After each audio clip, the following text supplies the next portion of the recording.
हाँ भाई, क्या हाल है भैया।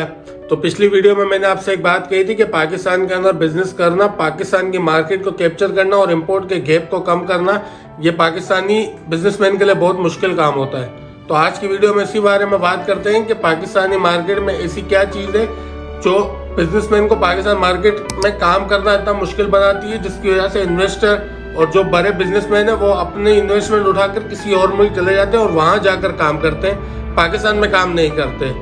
अगर पॉलिटिकल ग्राउंड को साइड पर रखकर बात की जाए, खाली कंज्यूमर टू कंज्यूमर या सेलर टू कंज्यूमर या बायर टू सेलर की बात की जाए, तो सबसे बड़ा मसला ये है कि किसी भी ब्रांड में या किसी भी प्रोडक्ट को सेल करने के लिए आपको सबसे पहले उसकी डिमांड क्रिएट करनी पड़ती है या उस डिमांड पे काम करना होता है।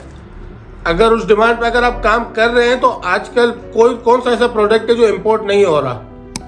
दूसरी बात यह है कि हमारा जो ब्रांड वॉश इस तरह किया गया है ना कि हम सारे के सारे लोग इंपोर्टेड प्रोडक्ट की तरफ ज्यादा झुकते हैं और अपने प्रोडक्ट को कंज्यूम करने की कम से कम कोशिश करते हैं। अभी आप अपनी मिसाल ले लें, अगर आप मार्केट में जाते हैं अपने कपड़े लेने के लिए, कुछ भी करने के लिए, बच्चों के कपड़े लेने के लिए, आपको एक चीज मेड इन पाकिस्तान टैग में दिखती है, एक चीज मेड इन चाइना टैग में दिखती है। तो आप मेड इन पाकिस्तान उठाओगे? नहीं उठाओगे, बिल्कुल नहीं उठाओगे। आप मेड इन चाइना उठाओगे क्योंकि आपका पाकिस्तानी प्रोडक्ट पे ट्रस्ट ही नहीं है।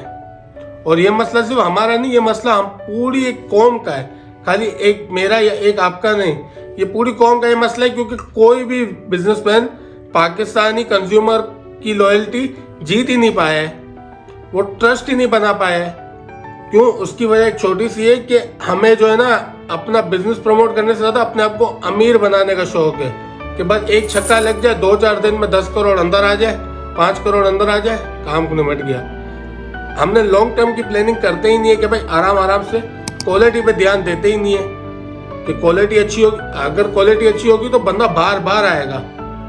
ये बोलते एक बार में बंदे के जेब से पैसा निकला फिर बंदा आए नहीं आए, बाहर में जाए, तो इस तरीके से काम नहीं होता। और हमारे बिजनेस में यही हाल चल रहा है। क्वालिटी पे इतना कॉम्प्रोमाइज होता है, हर चीज पे इतना कॉम्प्रोमाइज होता है, तो उसकी वजह से हम इम्पोर्टेड प्रोडक्ट्स पे जाते हैं। इम्पोर्टेड प्रोडक्ट मजे की बात है, हमें सस्ते भी मिलते हैं, उनकी क्वालिटी भी अच्छी होती है। लेकिन बात यह है कि इस तरह बिजनेस नहीं होते, इस तरह दुनिया में बिजनेस नहीं चलते जिस तरह हमारी अप्रोच है, हमारी सोच है। अभी हमारा एक ये है ना कि भाई एक मैं हाजी साहब हूँ, बाकी सारे के सारे चोर है। हमारे जो भाई बिजनेस करते हैं, जो छोटे लेवल के बिजनेसमैन की बात कर रहा हूँ, जिसने कोई दुकान लगाई हुई है, कोई छोटा मोटा कारोबार कर रहे हैं, अब परचेजिंग भी उन्हें खुद करनी है, सेल भी उन्हें खुद करनी है, हिसाब किताब भी खुद रखना है। तो सारे काम अगर आपको अपने हाथ में रखने, किसी बंदे पे ट्रस्ट ही नहीं करना, तो फिर सारे काम आपके इसी तरह होने भाईजान। जब परचेस करने भी आप जा रहे हो, सेल करने भी आप जा रहे हो, हिसाब किताब भी आप कर रहे हो, हर चीज आपने अपने हाथ में रखी हुई है, तो फिर आपका काम ऐसे ही होना है। क्यों? हमारी सोच है कि भाई सब चोर है, बाकी सब चोर है, हम एक दूसरे पे ट्रस्ट ही नहीं करते। जब ट्रस्ट ही नहीं करते तो बिजनेस भी नहीं बना होता हमारा।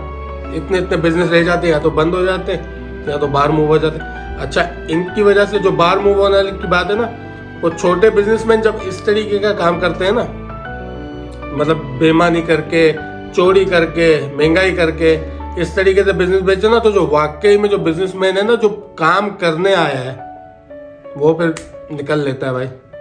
क्योंकि उसको पता है कि इसकी वजह से इसका प्रोडक्ट भी बदनाम होगा। वो फिर बाहर निकलते हैं, बांग्लादेश जाते हैं, इंडिया जाते हैं, कहीं और जाके अपनी फैक्ट्रियां लगाते हैं, वहाँ काम करते हैं, वहाँ इससे अच्छा परफॉर्म करते हैं। और मज़े की बात है, वो फिर वहाँ से पाकिस्तान में इंपोर्ट करवाते हैं और यहाँ बेचते हैं, तो पाकिस्तान की इंपोर्ट बढ़ जाती है। जो बंदा एक्सपोर्ट की कैपेसिटी रखता है, जो बंदा एक्सपोर्ट की कैपेबिलिटी रखता है, वो किसी और मुल्क जाके काम करके आपको इंपोर्ट कर रहा है, तो इकोनॉमी आपकी वैसे ही खराब होनी है। अभी तो पॉलिटिक्स की बात ही नहीं की है मैंने, अभी तो सिर्फ यहाँ की बात की है। अभी कल की बात ये है, फेसबुक पर स्टार्टअप पाकिस्तान के पेज पर न्यूज़ आई थी कि पाकिस्तान ने कुछ 12,000 या 13,000 मोबाइल फोन्स या इसी तरीके का कोई फिगर है, 12,000 या 1,20,000 है, एक्सपोर्ट किए हैं। अब उसके नीचे आप कमेंट्स पढ़ें, मतलब अपने प्रोडक्ट को अगर पाकिस्तान में कोई काम हो रहा है तो उसको प्रमोट तो करना ही नहीं, उसकी बुराइयां दबा के करनी है। वो किसी बंदे ने लिखा कि भाई हम उन बंदों के लिए अफसोस करते हैं जिन्होंने मोबाइल खरीदे, फलाना ये वो, इस तरीके की बातें की है। अपने आप को, अपने बिजनेस को, अपने मुल्क को प्रमोट करते ही नहीं है। और फिर यही लोग सोशल मीडिया पर आकर चिल्लाते हैं कि पाकिस्तान में कुछ अपना नहीं बनता, पाकिस्तान में सुई तक अपनी नहीं। जब पाकिस्तान बनाता है अपना तो यही सब लोग क्रिटिसाइज करने आ जाते हैं। तो भाई या तो आप फैसला कर लो, या तो आपको क्रिटिसाइज करना है या तो आपको मुल्क को आगे बढ़ाना है, क्योंकि दोनों चीज़ें आप नहीं कर सकते। दो कश्ती में आप नहीं बैठ सकते। एक तरफ आप चिल्लाते हो कि पाकिस्तान तरक्की नहीं कर रहा, दूसरी तरफ जब पाकिस्तान अपना एक्सपोर्ट करता है, अपनी IT इंप्रूव करता है, एक्सपोर्ट में आगे आता है, तो आप लोग ही चिल्लाते हो कि पाकिस्तान के प्रोडक्ट ये, पाकिस्तान के प्रोडक्ट वो। तो ये किस लेवल की हिपोक्रेसी है भाई। काम करो तो भी परेशानी, ना करो तो भी परेशानी। तो बिजनेसमैन से तो मेरी सबसे पहले दरख्वास्त यही है कि भाई आप अपनी क्वालिटी पे कॉम्प्रोमाइज़ ना करें, आप अच्छी क्वालिटी बनाएं। आपके पास कैपेसिटी है। जो बंदा 10,000 20,000 का सामान ले रहा है ना, वो आपसे 1,000 2,000 ऊपर सामान ले लेगा अगर उसको क्वालिटी अच्छी मिलेगी तो। लेकिन क्वालिटी पे कॉम्प्रोमाइज़ कोई भी बर्दाश्त नहीं करेगा। सिंगल शॉट वाले कारोबार नहीं चलेंगे। अब लॉन्ग टर्म के बारे में सोचें, क्वालिटी के बारे में सोचें, लोगों को अपनी तरफ अट्रैक्ट करें, लोगों को अपना लॉयल कस्टमर बनाएं, लोगों की लॉयल्टी जीतने की कोशिश करें। वन शॉट वाले काम है ना, अब नहीं चलेंगे, क्योंकि अब आवाम में आ गया शऊर। आवाम के पास अब बहुत सारे ऑप्शन है। आप 2-4 हज़ार ज़्यादा कमाने के चक्कर में क्वालिटी पर कॉम्प्रोमाइज़ करेंगे ना, तो आप खुद कॉम्प्रोमाइज़ हो जाएंगे। तो बस आज की वीडियो के लिए इतना ही। मिलते हैं अगली वीडियो में, तब तक के लिए अपना ख्याल रखें। अल्लाह हाफिज़।